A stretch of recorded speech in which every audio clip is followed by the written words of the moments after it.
Agora que tu entrou nessa questão da comunicação do governo, saiu o Datafolha ontem e a rejeição do Lula subiu 4 pontos, né? De 27% para 31%. E há algumas avaliações que essa rejeição seria por algumas questões, seriam pelas viagens do Lula, muitas viagens, Lula fora do país, pelas fake news distribuídas nessa questão do Rio Grande do Sul, pela troca do ministro da Ana Moser pelo Fufuca, passando aquela imagem de que a política segue naquele toma lá da cá.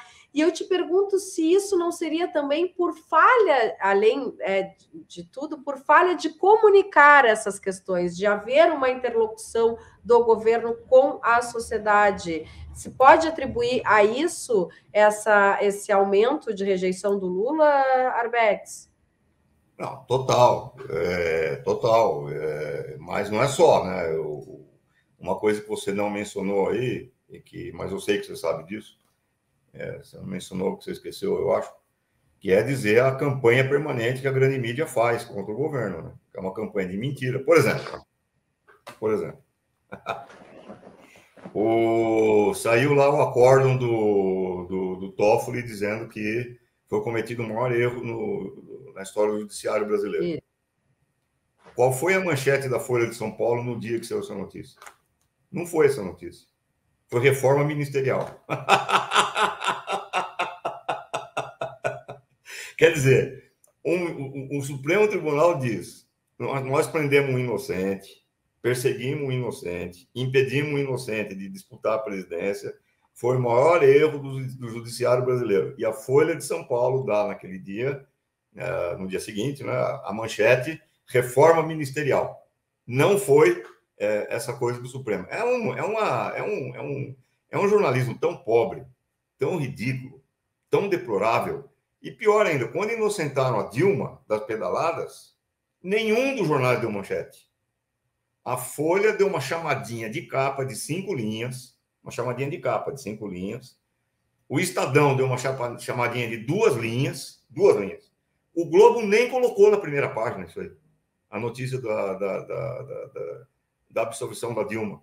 Quer dizer, nós não temos jornalismo no Brasil, nós temos aquilo que o Gramsci dizia, né? Os jornais são intelectuais orgânicos da burguesia. Quer dizer, eles funcionam como organizadores da burguesia. Nem vou falar aqui da Rede Globo, porque aí já é chover muito no molhado, né? Então, Rede Globo é Rede Globo, tal, não sei o quê. Isso por um lado. Por outro lado, o governo Lula não tem estratégia de comunicação. Não tem, ponto. Não tem. Eu vou voltar aqui para aquela notícia lá de que saiu num dia que no Brasil 20 milhões de famílias tinham saído da linha de miséria. 20 milhões de famílias. Isso dá cerca, por baixo, de 80 milhões de brasileiros. Saíram da linha da miséria. Essa notícia foi dada no mesmo dia que a ONU disse, segundo a ONU, que no mundo inteiro você tem 800 milhões de pessoas em situação de fome absoluta. O que é a situação de fome absoluta? É quando as pessoas não ingerem sequer a quantidade mínima de proteínas para manter funcionando os órgãos do corpo. Não ingerem isso. Quantidade mínima de proteínas. Tem 800 milhões de pessoas nessa situação no mundo. E metade da população mundial está em insegurança alimentar. O que é insegurança alimentar? É uma situação em que você almoça, mas não sabe se vai jantar. Então, você ingere uma quantidade mínima, mas mínima do mínimo, assim, minimorum, assim, aquela coisa limite. Bom, nesse mundo, o governo Lula consegue uma coisa extraordinária, que é tirar 80 milhões de pessoas da miséria. Quem é que ficou sabendo disso? Ninguém. Ninguém. Por quê? A mídia é um intelectual orgânico da burguesia e, portanto, ela não vai dar essa notícia. E se der, vai dar na forma de uma notinha de pé de página. E como o governo Lula não tem estratégia de comunicação, nem a própria base petista ficou sabendo disso. Eu falava isso daí com amigos meus petistas, ficava indignado. Mas onde você viu isso? Aí eu falava, não, está no pronunciamento do ministro lá do Desenvolvimento Econômico e tal, tá lá ele falando tal, não sei o quê. E aí eu mandava lá o link para os caras verem, porque nem o PT ficou sabendo disso. Isso é de uma estupidez, é de uma debilidade mental de quem tem que cuidar desse negócio aí, que é um negócio... O PT, aliás, nunca teve. Isso é uma crítica que eu sempre, desde a minha época de militância no PT, quando eu ainda era jovem, quando eu fiz a cobertura do Noé construindo a arca, tal, aquela coisa toda. Desde aquela época eu falo, o PT não tem estratégia de comunicação, o PT não tem estratégia de imprensa, o PT não tem.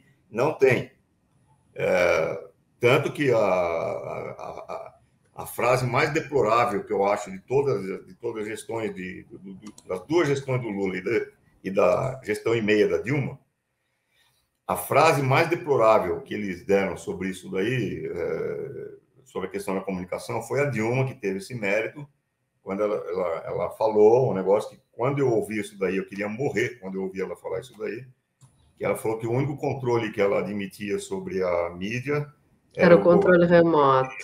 Agora, quando ela falou isso, eu falei, meu Deus do céu, isso aí é o fim da picada, isso é um negócio, é inexplicável, é inexplicável. Então, tudo isso daí vai explicando as oscilações das pesquisas de opinião. Agora, por outro lado, eu também relativizo muito pesquisa de opinião. Quer dizer, eu acho que elas servem como um indício, como um termômetro, como um dado a mais que você inclui lá na tua análise, etc. e tal. É importante levar em consideração, etc. e tal. Mas eu não fetichizo as pesquisas de opinião, até porque elas são manipuladas, né? Quer dizer, outro dia a Folha cometeu o despautério que qualquer estudante de meio ano de estatística sabe que se alguém diz que o governo está bom, ótimo, irregular, isso tudo deve ser considerado como bom. Isso dava mais de 70% de aprovação do governo Lula. E a Folha deu como título só 35% aprova o governo Lula, quer dizer, só quem é ótimo e bom. Vá plantar quiabo lá né? Claro.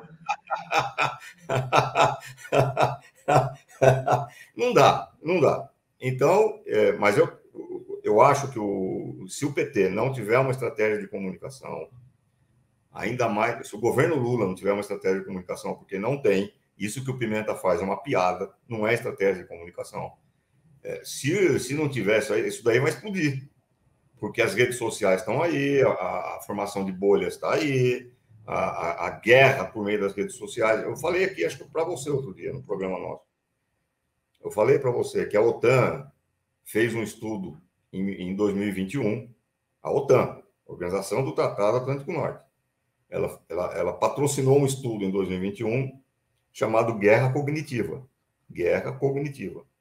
em que ela diz que o principal campo de batalha no século XXI é o cérebro humano.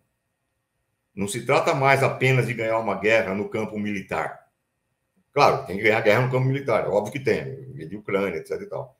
Mas o que você precisa é ganhar guerra no cérebro das pessoas.